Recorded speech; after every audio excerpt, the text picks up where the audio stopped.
உதிரி அணிகள் நிற்பதால் வந்து இது ஒரு பெரிய பாதகங்களை ஏற்படுத்தும். அது தேர்தலோட தெரிய போகிறாங்க. இன்னொரு துரைக்கண்ணன் ஒரு முக்கியமான ஒரு சந்தேகம் என்னென்னா, அந்த 2016 மறைந்த முதலமைச்சர் ஜெயலலிதாவின் அந்த மறைவுக்கு பிறகு சசிகலாவை வந்து அவர் கொஞ்சம் கால தாமதமாக இந்த அரசியல் பிரவேசம், அரசியல் முன்னெடுப்புகளை எடுத்திருக்கிறாரோ என்ற சந்தேகம் ஏற்பட்டிருக்கிறது. ஏனென்றால் அவர் அந்த 2017 பிப்ரவரி செப்டம்பர் ஆகிய அந்த 5 மாதங்களுக்கு இடையே ஏற்பட்ட நிகழ்வுகள், அவர் ஒரு அதிமுகவின் இடைக்கால பொதுச் செயலாளராக தேர்ந்தெடுக்கப்பட்டு, அதிமுக சட்டமன்ற உறுப்பினர்களாக, சட்டமன்ற குழு தலைவராக தேர்ந்தெடுக்கப்பட்டு, முதலமைச்சர் பதவிக்கு அருகில் சென்று சில நாட்களில் அவர் சிறைக்கு சென்றார். அதன் பின்னர் 4 ஆண்டுகள் சிறை தண்டனையும் அனுபவித்து விட்டு வெளியே வந்தார்.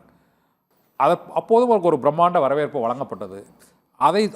அதை அப்போதே அந்த அரசியல் கட்சிகளை தொடங்குவதை விட்டுவிட்டு 2021 தொடங்குவதை விட்டுவிட்டு இத்தனை ஆண்டுகள் தாமதமாக, ஒரு 5 ஆண்டுகள் தாமதமாக இந்த அரசியல் முடிவை எடுத்திருக்கிறாரோ என்ற ஒரு கருத்து இருக்குது. இது மிக தாமதமான முடிவா அல்லது சரியான முடிவாக பார்க்குறீங்க சார்? இல்லை, திருமதி வி.கே. சசிகலா அவர்களை பொறுத்தளவில் நான் வந்து நின்று நிதானித்து யோசனை பண்ணி தான் ஒவ்வொரு செயலையும் செய்வேன் அப்படிங்கிற மாதிரி தான் தொடர்ந்து அவர்களுடைய பத்திரிகையாளர் சந்திப்புலையும் பொதுவெளிகளில் பேசுகிற போதும் சொல்லிட்டு வர்றாங்க. நீங்கள் குறிப்பிட்டது மாதிரி 2021 தேர்தல் தோல்விக்கு பிறகாவது அவர் ஒரு அரசியல் கட்சியை தொடங்கி இருக்கணும், அதற்கான முன்னெடுப்பை செய்திருக்கணுங்கிறதுல மாற்று கருத்தே இல்லை. ஆனால் என்ன நம்பிக்கையோடு பயணித்தார்னா, தன்னை தற்காலிக பொதுச் செயலாளராக தேர்ந்தெடுத்திருக்கிறார்கள். இந்த தேர்தல், அந்த தேர்ந்தெடுப்புக்கு பிறகு திடீரென மறுபடியும் ஒரு பொதுக்குழுவை கூட்டி கட்சியிலிருந்து வெளியேற்றி பொதுச் செயலாளர் பொறுப்பில் யாருமே அமர லாயக்கில்லை, அம்மா அமர்ந்த அந்த இருக்கையில் அமர்வதற்கு எங்களுக்கு யாருக்கு எந்த தகுதியும் திறமையும் இல்லை, எனவே பொதுச் செயலாளர் பொறுப்பை நாங்கள் பங்கு போட்டுக்கிறோம் 50-50%, ஒருங்கிணைப்பாளர் இணை ஒருங்கிணைப்பாளர், ஒரே வாக்கில் 2 பேர், அந்த மாதிரி முடிவு எடுத்துட்டு போயிட்டாங்க. இவங்க என்ன நினைச்சாங்க, சட்ட ரீதியாக நமக்கு ஒரு தீர்வு வரும் அப்படின்னு யோசிச்சாங்க, அது காத்திருந்தாங்க, அது நிறைவேறல. 2024 வரைக்கும் பொறுத்திருந்து 2024 நாடாளுமன்ற பொது தேர்தலில் ஒரு பெருந்தோல்வி, சரிவு, பின்னடைவு ஏற்பட்டதற்கு பிறகுதான் இனியும் என்னால் பொறுத்திருக்க முடியாது, புரட்சி தலைவர் தொடங்கிய இந்த கட்சி, புரட்சி தலைவர் அம்மா கட்டி காப்பாற்றிய இந்த கட்சி இப்படி மீண்டும் மீண்டும் தோல்வியை சந்திக்கிறது, எனவே நான் அனைவரையும் ஒருங்கிணைத்து கட்சியை வழிநடத்துவேன் அப்படின்னு அவங்க நம்பினாங்க. அதுக்கும் கடந்த 1-2 ஆண்டுகளாக அதற்கான முயற்சிகளை மேற்கொண்டாங்க. அது ஆடியோ மூலம் பேசுறது, அவ்வப்போது சில மாவட்டங்களுக்கு சென்று சந்திக்கிறது அப்படின்னு ஒரு தீவிரமாக தேர்தல் களத்தில் ஈடுபட்டு ஒரு மிகப்பெரிய அரசியல் இயக்கத்தை கட்டமைக்க வேண்டும் என்கிற உணர்வு அவருக்கு இல்லாமல் எப்படியாவது கட்சியை ஒருங்கிணைத்து விடுவோம், 2017 எப்படி எல்லோருமே வந்து நீங்க தான் ஆட்சியும் கட்சியும் நடத்தணும்னு சொன்னாங்களோ அந்த நிலை மீண்டும் திரும்பும் என்று காத்திருந்திருக்கிறார்.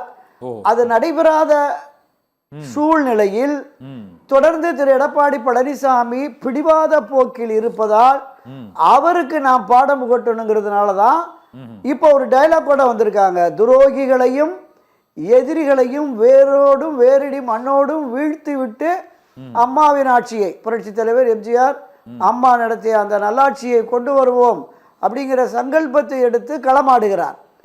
ஆனால் இது எந்த அளவிற்கு ஒரு தாக்கத்தை ஏற்படுத்தும் அப்படிங்கிறது நமக்கு தேர்தல் முடிவுக்கு பிறகுதான் தெரியும். இப்போதைக்கு நமக்கு என்ன புரிகிறது என்றால், நீங்க எடப்பாடி பழனிசாமியினுடைய அவர் நடவடிக்கை பிடிக்காத சிலருடைய ஆதரவு இந்த அம்மாவுக்கு வருது. திரு ஓபிஎஸ் திராவிட முன்னேற்ற கழகத்துக்கு போனாரு, அவருடைய அந்த செயலை விரும்பாத அவருடைய ஆதரவாளர்கள் ஒரு பகுதியினர் திருமதி சசிகலாவை சந்திக்கிறாங்க. திரு டிடிவி தினகரன் என்டிஏ அணியில போய் சேர்ந்தது பிடிக்காத அமமுகவை சேர்ந்த மாநில மாவட்ட நிர்வாகிகள்ல பலரும் இன்று திருமதி சசிகலாவை சென்று சந்திக்கிறார்கள். இப்ப இந்த 3 பிரிவினருடைய ஆதரவு, இதை தாண்டி பொதுவெளிகளில் மக்கள் மத்தியில் தனக்கு ஓரளவுக்கு ஆதரவு கிடைக்கும் என்று நம்புகிறார். அதன் அடிப்படையில் தான் கடந்த மாதம் 24ஆம் தேதி கமுதி பசும்பொன் அருகே அவர் அந்த பொதுக்கூட்டத்தில் பேசுகிற போது இதுவரையிலும் இல்லாத அளவிற்கு எடப்பாடிக்கு எதிரான எடப்பாடியின் துரோகத்தை தோலுரிக்கிற வகையில் பேசினாங்க. மார்பிலும் முதுகிலும் ஈட்டியால் குத்தி என்னை காயப்படுத்தினார்கள், சதி செய்தார்கள், நான் உயிரோடே வந்திருக்க முடியாது, என்னையே தீர்த்து கட்ட சதி நடந்தது என்றெல்லாம் சில விஷயங்களை சொல்லியிருக்காங்க. அதை தொடர்ந்து ஒரு தொலைக்காட்சியில நடந்த அந்த சிறப்பு நேர்காணலிலும் பல்வேறு விஷயங்களை சுட்டி காட்டியிருக்கிறார். இப்போது அரசியல் கட்சியின் கொடியை 24ஆம் தேதி அறிவிச்சாங்க, கட்சி பெயரை என்று அறிவித்திருக்கிறார். இதன் பிறகு அவர் சுற்றுப்பயணம் போற போது பொதுவெளிகளில் மக்கள் மத்தியில ஒரு அனுதாபம் கலந்த ஆதரவும் கிடைக்கும். எனவே இந்த அடிப்படையில் ஒரு கணிசமான சதவீத வாக்குகளை நம்மால் எடுக்க முடியும் அப்படிங்கிற நிலைப்பாட்டுக்கு வந்திருக்காங்க. ஆட்சி மாற்றத்தை கொண்டு வருவதற்கு இந்த தேர்தலில் சாத்தியம் இல்லை, அது அவருக்கும் தெரியும், எல்லோருக்கும் தெரியும்.